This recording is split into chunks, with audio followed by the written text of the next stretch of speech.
Olá pessoal do 8º ano, eu sou a professora Camila Mello, sejam todos bem-vindos à nossa aula de ciências e hoje a gente vai aprender um pouco sobre as fontes de energias e as suas formas. Então pessoal, para a gente começar a conhecer um pouco sobre energia, vamos fazer um breve passeio pela história, certo? O primeiro grande passo que a humanidade deu quando se fala de energia foi a descoberta do fogo, que revolucionou toda a humanidade, certo? O segundo passo foi o carvão mineral, uma rocha escura que foi muito utilizada como combustível em trens e em máquinas industriais, e isso revolucionou a Revolução Industrial, certo? O próximo passo foi a energia elétrica. A descoberta da energia elétrica, ela veio para mais uma vez revolucionar a humanidade e está aí até hoje.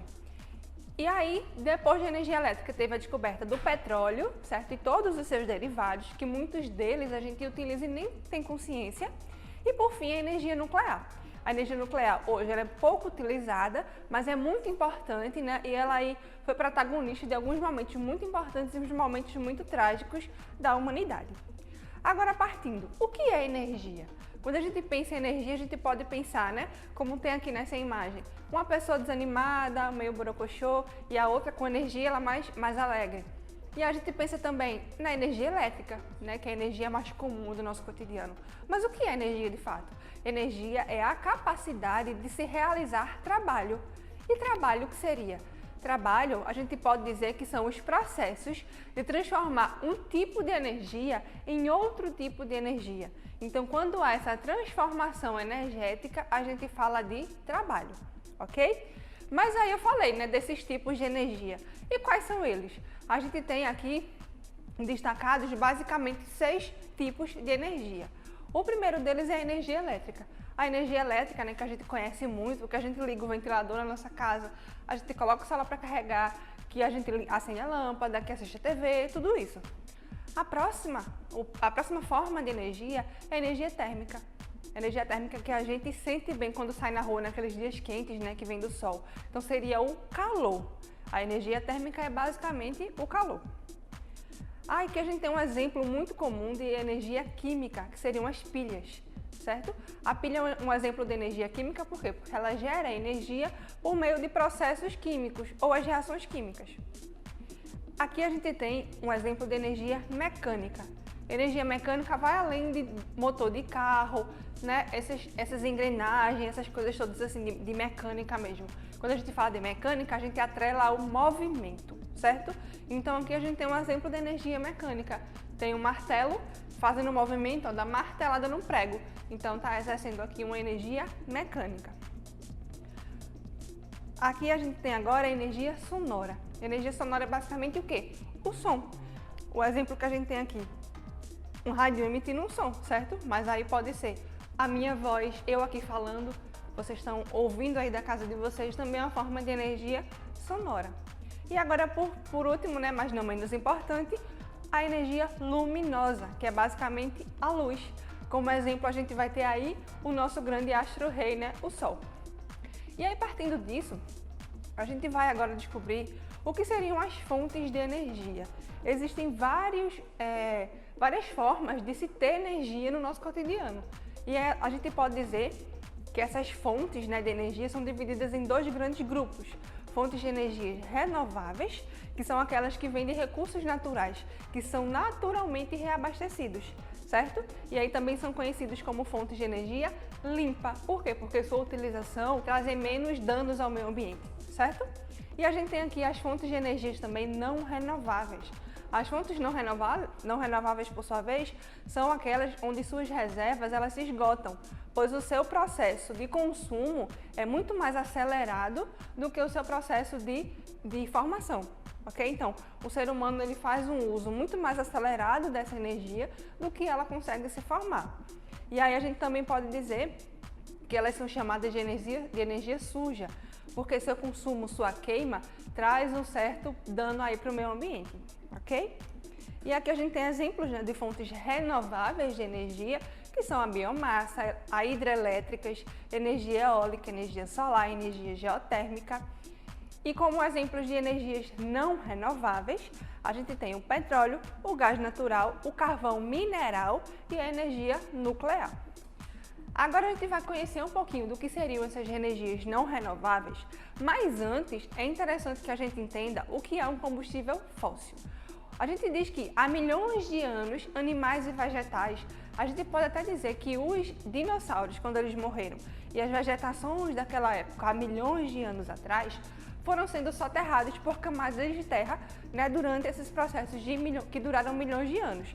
E aí, durante esses soterramentos, junto com a umidade, no caso que é a presença de água, elevadas temperaturas, ações de pressão, tudo isso possibilitou que esses combustíveis fósseis eles fossem sendo formados. E o que são esses combustíveis fósseis? A gente pode dizer que são o petróleo, o gás natural e o carvão mineral.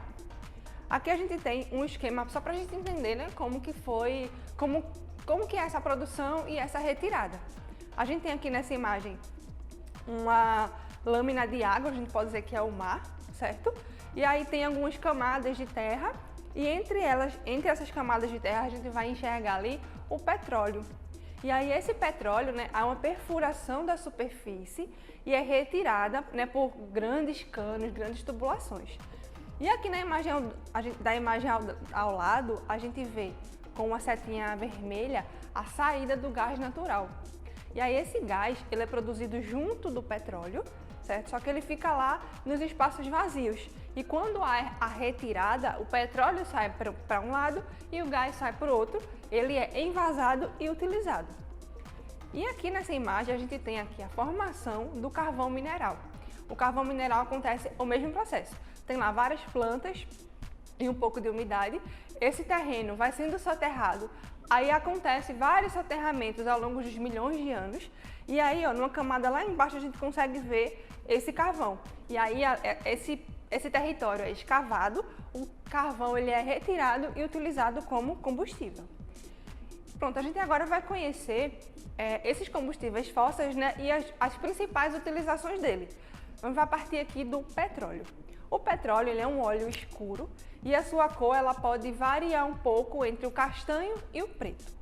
Existem também casos de ser mais claro, mas é mais difícil. E aí ele, como a gente já viu, é de origem fóssil, certo? E ele é extraído de sua forma bruta e na refinaria ele dá origem aos seus derivados. No caso, ele é retirado, né, lá do fundo da terra e na refinaria ele vai dando origem aos seus muitos derivados. A gente vai ver aqui, ó, existe aí essa torrezinha, né, onde ele vai, em cada pedacinho desse vai saindo um derivado principal do petróleo. Então a gente consegue observar aqui, ó, o betume, que seria basicamente os resíduos, né, que são utilizados muito para a produção de asfalto. A gente tem também o óleo lubrificante, óleo combustível, diesel, parafina, nafta, a gasolina, que é muito comum, e o gás de petróleo, que é utilizado como gás de cozinha, certo? E nessa imagem ao lado, a gente tem também muitos derivados que a gente faz o consumo diariamente e nem sempre tem consciência. Por exemplo, o plástico, tecidos, as borrachas dos pneus, extratos de perfume, todos esses que estão aí, e também chiclete, essas gomas de mascar, né, que a gente gosta tanto, que é docinho. Isso também pode ser derivado do petróleo, certo? Agora a gente vai falar um pouco do gás natural. Também é um combustível fóssil, como a gente já viu. Ele é naturalmente produzido junto ao petróleo e na hora da remoção eles são separados. É uma fonte de energia mais limpa que o petróleo e o gás natural. Por quê? O carvão mineral, perdão. Por quê? Porque na hora que ele é consumido, na hora do seu consumo, né, da sua queima, ele causa danos menores ao meio ambiente. E aí ele é muito utilizado como combustível em indústrias, como combustíveis para veículos, mas ainda numa escala pequena e também na geração de energia elétrica. Agora a gente vai ver o carvão mineral. Esse carvão mineral, né, são rochas, né? Eles são rochas também de origem fóssil. O petróleo, ele sai como se fosse um líquidozinho. Já o carvão, ele já é mais rígido. E ele é diferente do carvão vegetal, né? Aquele que a gente usa muito para fazer churrasco, para fazer fogo em casa. E de acordo com a Agência Internacional de Energia, toda a energia elétrica produzida no mundo, 40% dela vem da origem do carvão mineral. Então, 40% da energia elétrica produzida em todo o planeta, né, ela é de origem de carvão mineral, certo? E a gente também pode dizer que eles são muito utilizados nas indústrias metalúrgicas, né, no caso nas indústrias metálicas. Agora, sobre essas fontes não renováveis, o petróleo, o carvão mineral e o gás natural, eles são fontes de energia química, ou seja, eles geram energia por meio de combustão, de queima, de processos químicos, ok? E aí, a sua combustão, né, durante a queima, são convertidas em energia térmica e luminosa, certo? E são muito utilizados para o funcionamento de diversas máquinas e também, né, no funcionamento, na geração de energia elétrica.